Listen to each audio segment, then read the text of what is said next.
जब हम गणित विषय में कला समेकित शिक्षण की बात करते हैं तो यहाँ हमें यह समझना जरूरी है कि विभिन्न वस्तुओं के बीच संबंधों को समझना गणित का एक प्रमुख उद्देश्य है। गणित में गिनती, माप और आकार प्रमुख होते हैं। कला शिक्षा बच्चों को सम विषम आंकड़ों को पहचानने, द्विआयामी और त्रिआयामी आकृतियों को बनाने में मदद करती है, जिससे बच्चे लंबाई, चौड़ाई, ऊंचाई आदि का अनुभव प्राप्त करते हैं। पैटर्न के साथ साथ स्थान, सीमा, दिशा और आवर्तन की अवधारणाएं पहचानना शुरू कर देते हैं। इसी प्रकार दाएं बाएं, ऊपर नीचे, उत्तर दक्षिण, आधा मोड़ना या पूरा मोड़ना जैसी शब्दावली से न केवल बच्चे परिचित होते हैं बल्कि इन अवधारणाओं को भी समझते हैं। तो जब हम बच्चों के साथ में गणित की कक्षा में कला का प्रयोग कर रहे होते हैं तो हम कुछ इस प्रकार के कार्य करा सकते हैं, जिसमें जैसे आप यहाँ पर एक उदाहरण देख रहे हैं कि यहाँ महाराष्ट्र की लोक कला वर्ली पेंटिंग है, जिसका प्रयोग हम गणित की कक्षा में किस प्रकार से कर सकते हैं कि यहाँ आप देख रहे हैं कि कुछ ज्यामितीय आकृतियां बनी हुई हैं, जैसे वृत्त है, त्रिभुज है या वर्ग और आयत है। तो हम क्या कर सकते हैं बच्चों के साथ में, हम किसी निश्चित लंबाई, चौड़ाई या त्रिज्या के त्रिभुज, वृत्त और वर्ग के माध्यम से बच्चों से चित्र बनाने को कह सकते हैं। इसी के साथ साथ हम सभी बच्चों के द्वारा पतंग बनाने का कार्य करवा सकते हैं। पतंगों को विभिन्न रंगों में सजाने और कोलाज का रूप दे सकते हैं। इसमें जब बच्चे पतंग बनाने का कार्य कर चुके हैं तो हम पतंग की लंबाई, चौड़ाई की माप करने के लिए कह सकते हैं उनसे। इसके साथ साथ उन्होंने अगर कोई दूसरी पतंग बनाई हो तो उसका परिमाप, क्षेत्रफल या विकर्ण की तुलना करने को कह सकते हैं। तो हम इस तरह से गणित में काम कर सकते हैं। समेकित शिक्षण की बात करते हैं तो हम ये सभी जानते हैं कि आइए अब भाषा और कला समेकित शिक्षा के बारे में जानते हैं। यहाँ पर हम बात करेंगे कि हम भाषा में कला समेकित पाठ का निर्माण किन किन गतिविधियों के लिए हम कर सकते हैं। तो यहाँ पर आप साफ तौर पर देख सकते हैं कि भाषा में यदि हमें कला समेकित शिक्षण करना हो तो सबसे पहले तो हम जब शुरुआती स्तर की बात करें, बच्चों के प्रारंभिक स्तर की बात करें, तो बच्चों के शुरुआती लेखन पर कार्य किया जाता है, जिसको कि हम घसीटा लेखन या स्क्रिबलिंग के नाम से जानते हैं। जब हमें बच्चों के साथ में शुरुआती लेखन पर कार्य करना होता है तो हम कुछ इस प्रकार से कार्य करते हैं कि हम बच्चों को कुछ कहानियां सुनाते हैं और उसके बाद हम उनसे बात करते हैं, उनसे चर्चा करते हैं और फिर हम उस कहानी पर आधारित कोई चित्र बनाने के लिए उनसे कहते हैं। इसके साथ साथ हम ये भी कह सकते हैं कि बच्चों को जो मन कर रहा है वो बनाएं। तो बच्चे अपनी आकृतियां बनाते हैं और फिर उसके बारे में चर्चा करते हैं। तो दोनों ही तरह से यदि हम देखें तो एक में हम समझ के साथ लेखन की बात कर रहे हैं, जहां उन्होंने कहानियों को समझा और उस कहानी की समझ के आधार पर उन्होंने शुरुआती लेखन के तौर पर जो घसीटा लेखन या कुछ शुरुआती चित्र बनाए, तो वहां पर हमने उनकी समझ पर आधारित कुछ कार्य किया। इसके साथ साथ जब बच्चों ने पहले चित्र बनाया और उसके बाद बच्चे उस चित्र की व्याख्या कर रहे हैं तो वहां पर हम उनके मौखिक भाषा के विकास पर कार्य कर रहे हैं, क्योंकि बच्चे ने एक चित्र बनाया जो कि अपने लेवल से बनाया, अपने स्तर से बनाया। और मानी हुई बात है कि जब बच्चे घसीटा लेखन करते हैं या स्क्रिबलिंग करते हैं तो बच्चों के बनाए हुए चित्र की व्याख्या हम बड़े शायद नहीं कर सकते। तो उस दशा में बच्चे ही उसकी व्याख्या करते हैं और जब बच्चे व्याख्या करते हैं तो उनके मौखिक भाषा का विकास होता है। इसी प्रकार से हम बच्चों के बनाए चित्रों पर चर्चा करते हैं। कई बार ऐसा होता है कि हम कुछ इस प्रकार के चित्र बना सकते हैं जिस पर हम उनसे कुछ चर्चा करें, जैसे हम उनके साथ में उन चित्रों पर कुछ प्रश्न करते हैं, प्रश्न के आधार पर बच्चे जवाब देते हैं। तो वहां भी हम बच्चों के मौखिक भाषा विकास पर कार्य कर रहे होते हैं। इसी तरह से हम बात करें, जब हम थोड़े से बड़े स्तर पर आते हैं तो हम कुछ चित्र कहानियों की रचना बच्चों के साथ करवाते हैं। यानी कक्षा 2 से यदि हम बात करें तो हम बच्चों को कुछ कहानियां सुनाते हैं और फिर उनसे कहते हैं इस कहानी को सुनने के बाद आप लोग 2 से 3 चरण में इस कहानी के चित्र बनाइए। तो बच्चे उस पर आधारित चित्र बनाते हैं, तो वहां पर वो चित्र कहानी की रचना कर सकते हैं। इसी के साथ साथ हम बच्चों से कविता निर्माण की बात करते हैं कि हमने उनसे कहा पहले वो लोग चित्र बनाएं और उसके बाद उसी चित्र पर आधारित 2-3 पंक्ति की कोई छोटी सी कविता लिखें। हो सकता है शुरुआत में आपके पास बहुत ही व्यवस्थित रूप में कोई कविता ना आए, लेकिन यदि हम बच्चों को इसी तरह से प्रेरणा देते रहेंगे, प्रोत्साहित करते रहेंगे, तो हमारे बच्चे एक अच्छे कविताकार के रूप में पहचाने जा सकते हैं। इसी तरह से यदि हम बात करें तो बच्चे चित्र पर आधारित लेखन का कार्य करते हैं। यानी हमने बच्चों को कुछ चित्र दिए और फिर उनसे कहा कि इस चित्र के बारे में आप कुछ पंक्तियां लिखें या कुछ शब्दों को लिखें। जैसे जब हम कक्षा 2 के बच्चों को दे रहे हैं तो हम उनसे कह सकते हैं कि अच्छा, इस चित्र को देखकर तुम लोगों के मन में जो भी शब्द आ रहे हैं उनको आप लिखें। तो बच्चे उसके बारे में कुछ शब्द लिखेंगे। अगर हमारे कक्षा 2 के बच्चे इस स्तर पर हैं कि वो छोटे छोटे वाक्य लिख सकते हैं, तो हम उनसे कह सकते हैं कि आप इन चित्रों को देखकर कुछ वाक्य लिखें। तो हम इस तरह से कार्य करवा सकते हैं। कक्षा 3, 4, 5 के बच्चों की यदि बात करें तो उनके साथ में हम बाल अखबार का निर्माण करवा सकते हैं। और ये बाल अखबार की जो गतिविधि है ये बहुत ही रोचक और बच्चों को बहुत पसंद आती है। तो हम बाल अखबार का निर्माण करवा सकते हैं, और जब हम बाल अखबार का निर्माण करवाएंगे तो निश्चित तौर पर वहां चित्र होंगे, वहां उनकी भाषा का प्रयोग होगा, तो वो भाषा में कला का समन्वय दिखा रहा होगा। इसी तरह से यदि हम बात करें तो बच्चों से बाल पत्रिका पर भी कार्य कराया जा सकता है। यानी जब बच्चे बाल पत्रिका पे कार्य करते हैं तो वो कुछ कहानियां रचित करते हैं, कुछ कविताएं लिखते हैं, साथ ही साथ कई बार बच्चे पहेलियों का निर्माण करते हैं। तो हम इस तरह के कार्य उनसे करवा सकते हैं। हालांकि ये सभी कार्यों को अगर हम लोग ध्यान से देखें तो इन सभी कार्यों में कहीं ना कहीं बच्चों का रचनात्मक लेखन छिपा होता है। पर हम लोग अगर बात कर रहे हैं कला समेकित शिक्षण की, तो रचनात्मक लेखन का अपने आप में एक बहुत बड़ा स्थान होता है कला समेकित पाठ के अंतर्गत। हम बच्चों से कई सारी अवधारणाओं को समझाने के लिए, स्पष्ट करने के लिए कुछ पोस्टर्स का निर्माण करा सकते हैं, जो कि हम कक्षा 6, 7 या 8 के बच्चों के साथ इस कार्य को करा सकते हैं, जहां बच्चे कुछ पोस्टर्स का निर्माण करते हैं, कुछ संदेशों का निर्माण करते हैं, या कई बार ऐसा होता है कि वो इनविटेशन कार्ड्स का निर्माण करते हैं, या अगर बच्चों से बात करें तो वो कई बार ऐसा भी करते हैं कि कुछ चित्रों पर आधारित कोई आत्मकथा लेखन का कार्य करें। तो इस तरह से हम इस तरह के रचनात्मक लेखन के कार्य बच्चों से करवा सकते हैं। तो ये कुछ उदाहरण थे जहां हम भाषा की कक्षा में एक कला समेकित पाठ का निर्माण कर सकते हैं।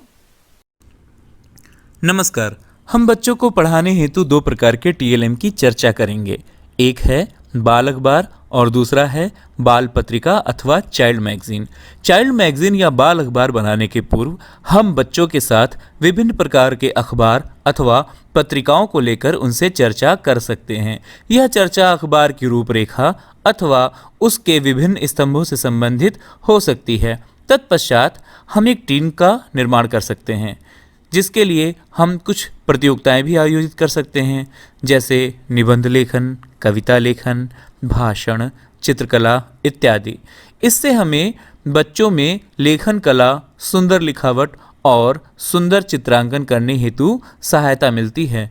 इसके बाद हम बच्चों को अलग अलग कार्य देकर अपना दस्तावेजीकरण प्रारंभ कर सकते हैं। कुछ उदाहरण प्रस्तुत कर हम बच्चों को अनुकरण कराते हुए उनके स्वयं के कार्य करने हेतु प्रेरित करेंगे, जिससे वह स्वयं को अभिव्यक्त करना प्रारंभ कर देंगे।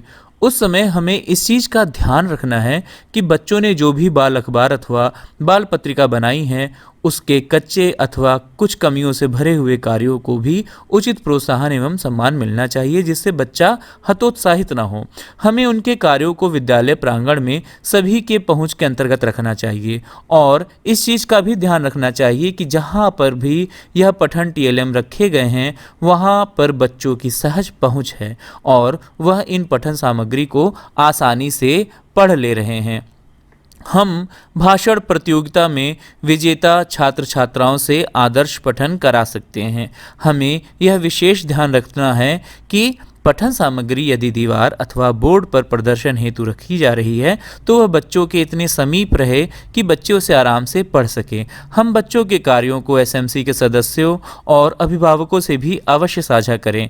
इससे बच्चों का मनोबल और बाल अखबार तथा बाल पत्रिका के पठन और साथ ही निर्माण कार्यों के प्रति उनकी रुचि बढ़ेगी। धन्यवाद। आइए अब जानते हैं कि सामाजिक अध्ययन और पर्यावरण अध्ययन के साथ में हम कला समेकित शिक्षण किस प्रकार से कर सकते हैं। जब हम सामाजिक अध्ययन, पर्यावरण अध्ययन की बात करते हैं तो वहां पर हम बच्चों को स्थानीय उद्योगों के बारे में जानकारी दे सकते हैं, हस्तशिल्प के कार्य करा सकते हैं, साथ ही साथ हम शिल्पकारों के कार्य और उनके जीवन यापन की समझ भी बच्चों में विकसित कर सकते हैं। और इसके साथ साथ बच्चों के साथ में कला प्रदर्शनी और मेले का आयोजन कर सकते हैं, या फिर उनको हम कला प्रदर्शनी और मेले का भ्रमण भी करवा सकते हैं। यहाँ आप देख सकते हैं कि बच्चे चाक पर मिट्टी के खिलौने और दिए बनाने का कार्य सीख रहे हैं। इस कार्य के दौरान वो इन कुम्हार से पूरी प्रक्रिया को जानने का प्रयास कर रहे हैं कि किस प्रकार से वो दिए को के लिए मिट्टी ढूंढ के लाते हैं, या मिट्टी को कितना गीला करना है, या कब उसको धागे से काटना है दिया जब बन जाता है। तो इस पूरी जानकारी को वो इस दौरान प्राप्त करते हैं और बातचीत के दौरान उनसे उनके जीवन यापन के बारे में भी जानकारी प्राप्त करते हैं। तो इस तरह से हम बच्चों को समुदाय से जोड़ते हुए उनके परिवेश की जानकारी दे सकते हैं, उनके जो समाज है उसकी भी जानकारी इस प्रकार से दे सकते हैं। जब हम कला समेकित शिक्षण कर रहे होते हैं तो हमें कुछ बातों पर ध्यान देना होता है। जैसे हमने बात भी की थी कि हमें पाठ की एक योजना बनानी होती है, यानी एक सुनियोजित तैयारी करनी होती है। फिर हमें यह ध्यान देना होता है कि हम हर विषय के साथ में या हर पाठ के साथ में कला का प्रयोग ना करें, क्योंकि इससे क्या होगा कि हमारे जो विषय हैं या हमारे जो विषय वस्तु है वो कहीं ना कहीं भटकाव महसूस करने लगेगी। इसके साथ साथ जब हम कला समेकित पाठ का निर्माण कर रहे होते हैं तो हमें यह ध्यान रखना है कि शिक्षण अधिगम प्रक्रिया में बच्चों की सक्रिय सहभागिता हो, और ऐसा ना हो कि मूल विषय के बजाय हम सिर्फ सजावट या सौंदर्यीकरण के लिए कला का प्रयोग कर रहे हो, यानी विषय की प्रधानता बनी रहे। अगर हम विज्ञान की बात कर रहे हैं तो वहां विषय की प्रधानता बनी रहे, गणित की बात करते हैं तो वहां भी खाली सजावट का कार्य ना हो, हम गणित की अवधारणाओं से बच्चों को परिचित कराएं। समय प्रबंधन का हमें विशेष ध्यान रखना होगा जब हम कला समेकित शिक्षण कर रहे हैं। इसके साथ साथ कला समेकित शिक्षण हो रहा हो कक्षा में, ना कि कला शिक्षण, हमें इस बात का ध्यान रखना है, यानी कि कला का समन्वय होता दिखाई दे, हमें कला शिक्षण नहीं करना। साथ ही साथ जब हम कला समेकित शिक्षण कर रहे हैं तो हमें लर्निंग आउटकम का विशेष रूप से ध्यान रखना होगा कि हम किस लर्निंग आउटकम पर कार्य करने जा रहे हैं, और उसी को ध्यान में रखते हुए अपने पाठ को आगे बढ़ाना होगा।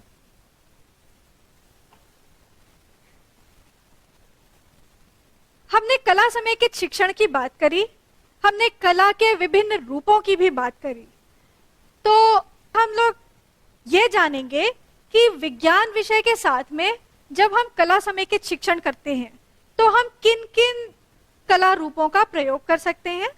जैसे विज्ञान के साथ में अगर हम संगीत को देखें तो हम एक जल तरंग निर्माण का कार्य बच्चों के साथ करवा सकते हैं।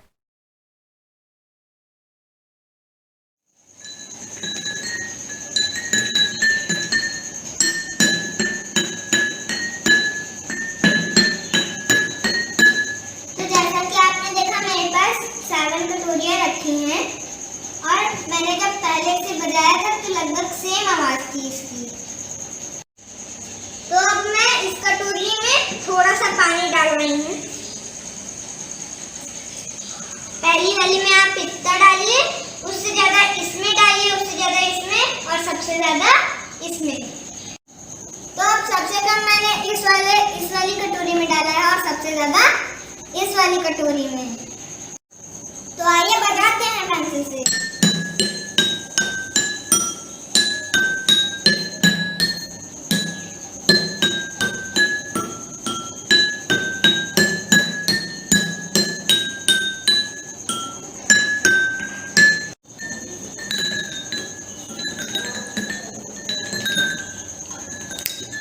तो पानी बदलने से आवाज भी बदल रही है, तो बन गई ना हमारी अच्छी सी जल तरंग।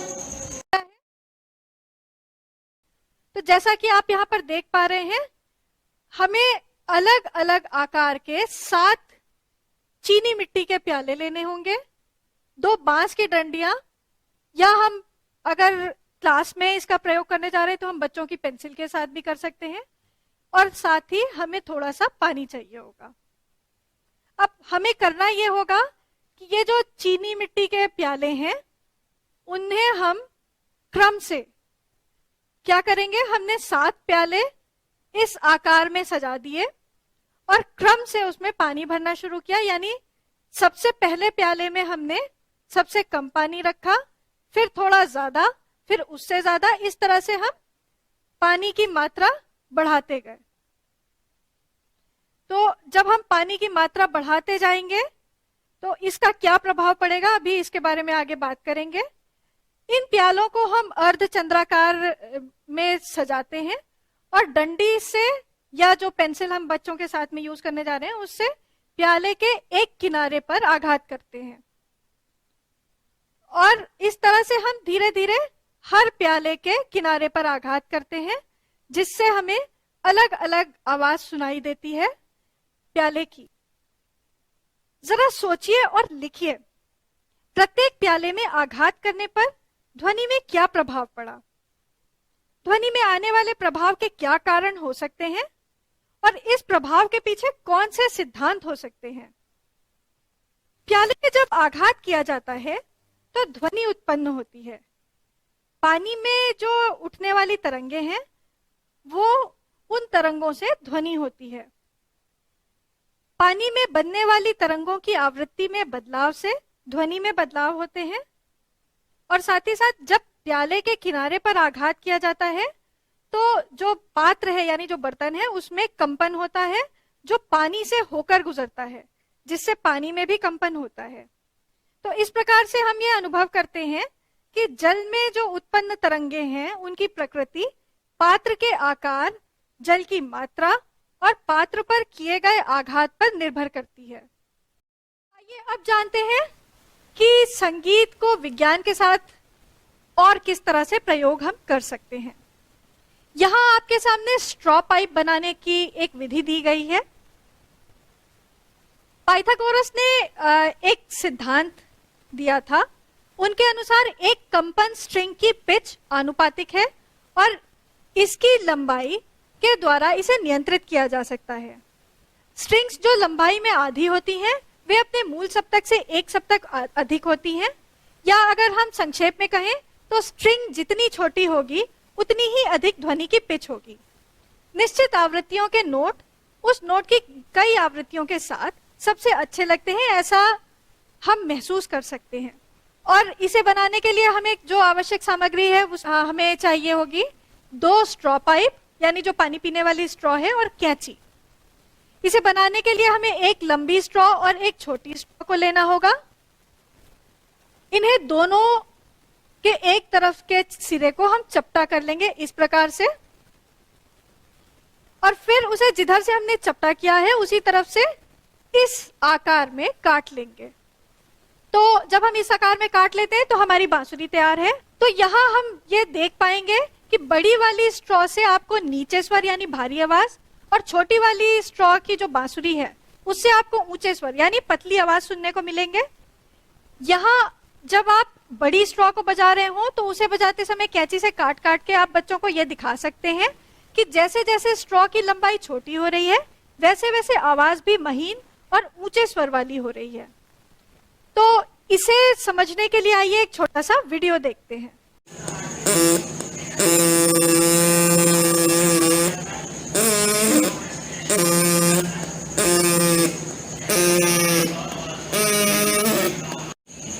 तो फ्रेंड्स, जैसा कि आपने देखा मैंने अभी आपको बांसुरी बजाना बताया था।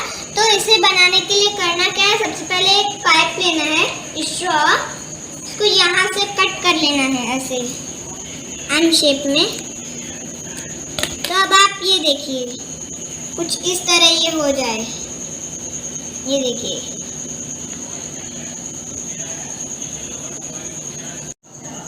तो फ्रेंड्स, मैंने दो बांसुरी बनाई है। सबसे पहले मैं ये वाली बजाऊंगी। अब छोटी वाली।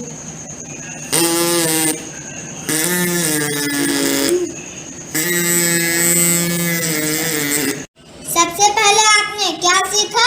बांसुरी बनाना। फिर आपने सीखा फूंकने से साउंड निकलती है।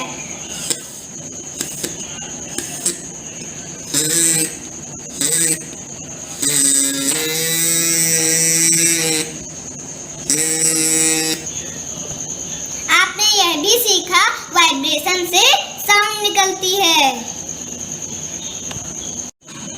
आखिर में आपने यह सीखा पाइप की लंबाई बदलने से साउंड भी बदल जाती है।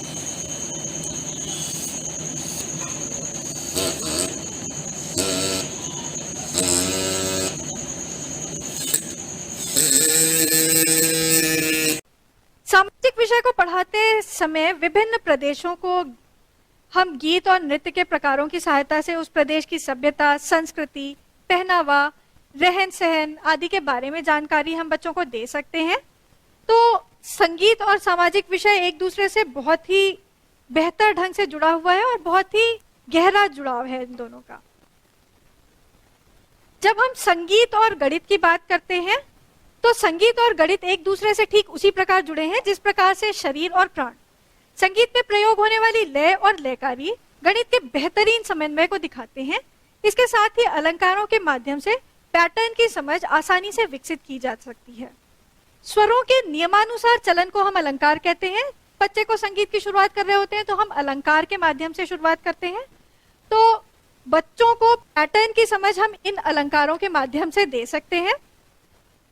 यहाँ आप कुछ अलंकार देख पा रहे हैं।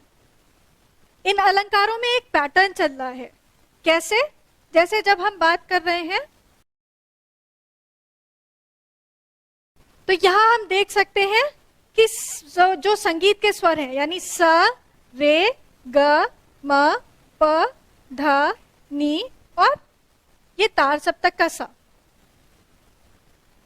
इन स्वरों का एक समूह होता है। इसमें अगर हम देखें तो स जो है यानी षडज हमारा पहला स्वर है। इसी प्रकार से स्वर आगे बढ़ते हैं। अब हमने यहाँ स्वरों को एक अंक के माध्यम से कोड दे दिया। तो आप पैटर्न को अगर बच्चों को पैटर्न की समझ विकसित करना चाह रहे हैं तो आप ये देख सकते हैं। यहाँ पे अगर हम सा की बात करें तो 1 1, 2 2, 3 3, 4 4 इस प्रकार से हमारा पैटर्न आगे बढ़ रहा है। आइए अब जानते हैं कि हम भिन्नों की समझ संगीत के माध्यम से किस प्रकार से दे सकते हैं। यहाँ आपको कहरवा ताल की एक गुण, दुगुन और तिगुन दिखाई दे रही है।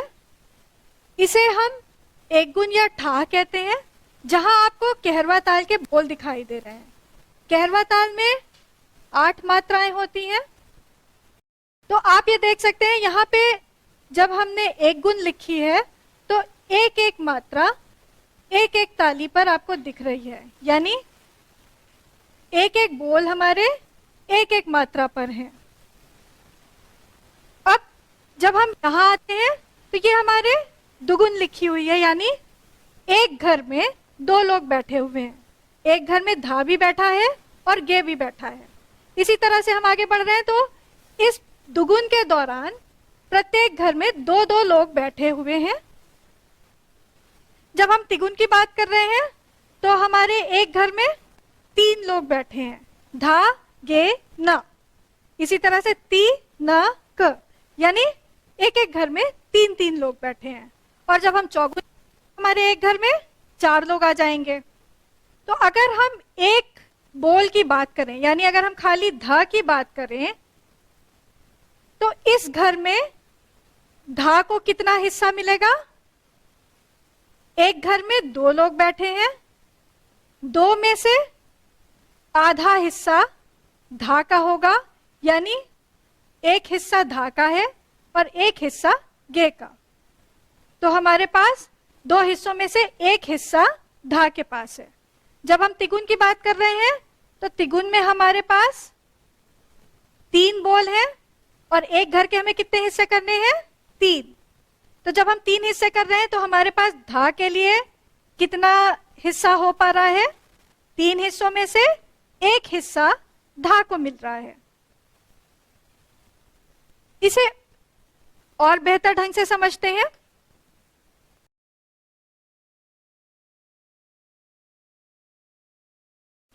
यहां आप देख सकते हैं जैसा कि हम लोगों ने धा को लाल रंग से दिखाया है और गे को नीले रंग से। तो ये वाला हिस्सा हमारा धा का है और ये वाला हिस्सा गे का है। इस घर के 2 हिस्से हुए, एक हिस्सा धा को मिला और एक हिस्सा गे को। अगर हम इसमें देखें कि धा को कितना हिस्सा मिला, तो यानी धा को 2 में से 1 हिस्सा मिला, यानी 1/2 हिस्सा हमें धा के लिए मिला। और ये किस चीज के लिए दिखा रहे हैं हम लोग? दुगुन में। अब जब हम तिगुन की बात करते हैं, अगर हम तिगुन की बात करें तो यहां पे हम देख रहे हैं धा हमारा लाल रंग से है, गे हमारा नीले रंग से है